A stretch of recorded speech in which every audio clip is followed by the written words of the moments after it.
अक्सर मैंने जिम में देखा है कि काफ़ी लोग कंफ्यूज रहते हैं रैप रेंजेस को लेके कि हमें कितनी रैप रेंज लगानी चाहिए, और वो गलत रैप रेंज लगाने की वजह से अपने गोल्स को अचीव नहीं कर पाते। तो आज हम इसी टॉपिक के ऊपर बात करेंगे। मैं हूं आपका पर्सनल, नाम है नवजोत सिंह, आप है योर पीटी चैनल पे। Let's start it.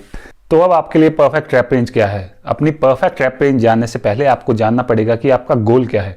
आपका गोल स्ट्रेंथ बिल्डिंग है, आपका गोल मसल गेन है जिसे हम हाइपरट्रॉफी कहते हैं, या आपका गोल एंड्योरेंस है।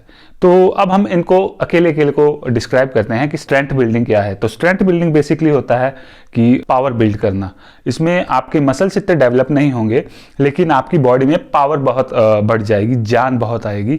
स्ट्रेंथ बिल्डिंग में मेन हमारा फोकस होता है कि हमने ज़्यादा से ज़्यादा वेट को लिफ्ट करना है। जैसे अगर कोई 70 किलो का बंदा है, वो भी अगर स्ट्रेंथ बिल्डिंग प्रोग्राम फॉलो कर रहा है तो वो आसानी से 180 किलो 200 किलो की डेडलिफ्ट लगा लेगा, और ऐसे ही बेंच प्रेस या ओवरहेड प्रेसेस कर लेगा कि वो हैवी वेट ओवरहेड प्रेसेस हर एक चीज आसानी से कर सकता है।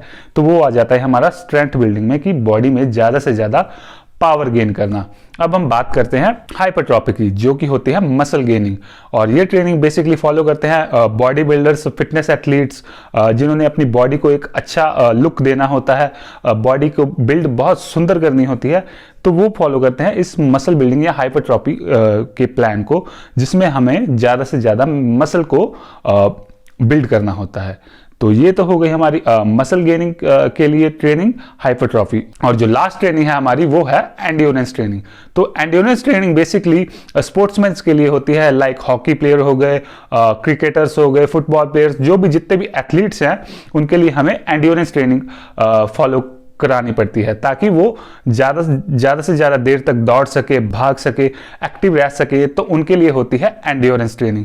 और अब इनके लिए रैप रेंज क्या होनी चाहिए? तो अगर आपका मेन गोल स्ट्रेंथ बिल्डिंग है, कि आप चाहते हैं कि मेरी बॉडी में ज़्यादा से ज़्यादा पावर आए, तो आपकी रैप रेंज होनी चाहिए 3 से 6 रेपिटेशन के बीच में। कि आप अगर कोई भी एक्सरसाइज लगा रहे हैं, मेनली तो स्ट्रेंथ बिल्डिंग में हम कंपाउंड एक्सरसाइजेस ही लगाते हैं, like dead lift, bench press, squat, overhead press, ऐसी एक्सरसाइजेस लगाते हैं। और उनकी रैप रेंज हमें रखनी है 3 से 6, इससे ज़्यादा रैप रेंज हमें नहीं लगानी, ताकि हमारी बॉडी ज़्यादा से ज़्यादा वेट लिफ्ट करने के कैपेबल हो सके।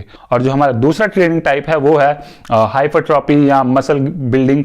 उसमें हमारी रैप रेंज होनी चाहिए 8 से 12 रेपिटेशन। कि आपने इतना वेट लिफ्ट किया होना चाहिए कि आप अगर कोई जैसे बेंच प्रेस लगा रहे हैं, तो आपकी बेंच प्रेस पे इतना वेट होना चाहिए कि 12 रेपिटेशन से ज़्यादा वेट आप लगा ना पाए, 13वां रैप आप लगा ही ना पाओ, आपकी रेंज 8 से 12 के बीच में ही रहे, तभी आपका मसल गेन होगा। अगर आप किसी वेट के 20 रैप लगा सकते हो, लेकिन आप उसके 12 ही लगा रहे हो क्योंकि प्रोग्राम में लिखा है कि 12 रैप लगाने हैं, तो वो आप गलत कर रहे हो। वैसा नहीं है, आपको वेट इतना डालना है कि आप उसका 12 से ऊपर जा ना सको, 8 से 12 की रैप रेंज में रहो। अगर आप इस रैप रेंज में रहोगे तो होगी आपकी मसल गेन, मतलब कि हाइपरट्रॉफी। तो अब हमारा आ गया तीसरा, जो कि है एंड्योरेंस। एंड्योरेंस में बेसिकली आपकी रैप रेंज होनी चाहिए 15 से 20 के बीच में। ज़्यादा से ज़्यादा आपने रेपिटेशन लगाने हैं कम रेस्ट लेके, ताकि आपकी बॉडी में फुर्ती रह सके, आपकी बॉडी की स्पीड बनी रहे और आप एक्टिव रहें, और आप ज़्यादा से ज़्यादा देर तक काम कर सके, जैसे कि रिक्वायरमेंट होती है हमारे एथलीट्स को। तो उसके हिसाब से हम एंड्योरेंस ट्रेनिंग कराते हैं। तो बेसिकली ये 3 टाइप हैं। और जैसे कि मैंने बताया आपको, अगर आपका मेन फोकस स्ट्रेंथ बिल्डिंग है तो आपकी रैप रेंज होनी चाहिए 3 से 6 रेपिटेशन। अगर आपका मेन गोल मसल बिल्डिंग है तो आपकी रैप रेंज होनी चाहिए 8 से 12 रेपिटेशन। और अगर आपका मेन गोल एंड्योरेंस है, जैसे कि आप अपने मसल्स को स्ट्रॉन्ग रखने के लिए और एक्टिव रखने के लिए वेट ट्रेनिंग कर रहे हैं, तो आपकी रैप रेंज होनी चाहिए 15 से 20। लेकिन ये कोई रैप रेंज डिफाइन नहीं है। कुछ ऐसी एक्सरसाइजेस हैं जिसमें हमें स्ट्रेंथ ट्रेनिंग में भी 12 से 15 रैप लगाने पड़ते हैं, और कुछ ऐसी एक्सरसाइजेस हैं हाइपरट्रॉफी में भी कि जिसमें हमें कम रैप रेंज लगानी पड़ती हैं। और ऐसे ही काफ़ी कंफ्यूजिंग है ये चीज़ें, जो अगर आप एक अच्छे ट्रेनर को हायर करोगा तो वो सारी चीज़ें आपकी सॉर्ट आउट कर देगा। कि फॉर एग्जांपल मैं आपको एक एग्जांपल बता देता हूँ कि अगर आप जैसे स्ट्रेंथ ट्रेनिंग फॉलो कर रहे हो और आप स्क्वाट के 5 रैप्स लगा रहे हो, 5-6 रैप्स लगा रहे हो, 5x5 का उसका मतलब प्लान फॉलो कर रहे हो, और डेडलिफ्ट के आप 5x5 रैप लगा रहे हो।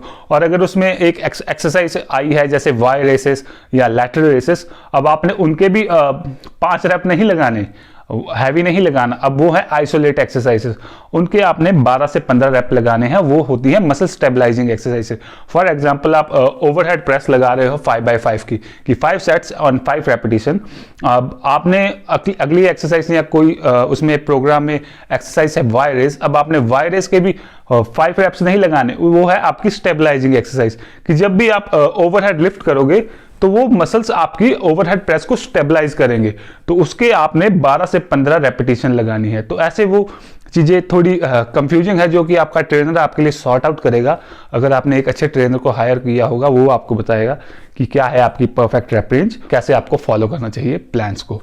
आई होप कि आपको समय लग गया हो जो भी मैं समझाना चाहता था, और अगर आपको वीडियो अच्छी लगी है तो प्लीज़ मेरे चैनल को सब्सक्राइब कर लें और इस वीडियो को ज़्यादा से ज़्यादा अपने फ्रेंड्स के साथ शेयर करें और बेल आइकन को दबा दें, ताकि मेरी हर वीडियो आप तक सबसे पहले पहुंचे, क्योंकि मैं और भी काफ़ी वीडियोस लाने वाला हूं, अपने वर्कआउट प्लान्स भी लाने वाला हूं इस चैनल पे। तो उसके लिए आप मेरे चैनल को सब्सक्राइब कर लें। साथ ही मेरे को आप मेरे फेसबुक हैंडल और मेरे इंस्टाग्राम अकाउंट पर भी फॉलो कर सकते हैं, नाम सेम ही है योर पीटी।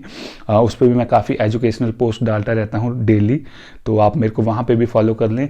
तो आज के वीडियो में फ्रेंड्स बस इतना ही, तब तक के लिए ओके बाय, टेक केयर।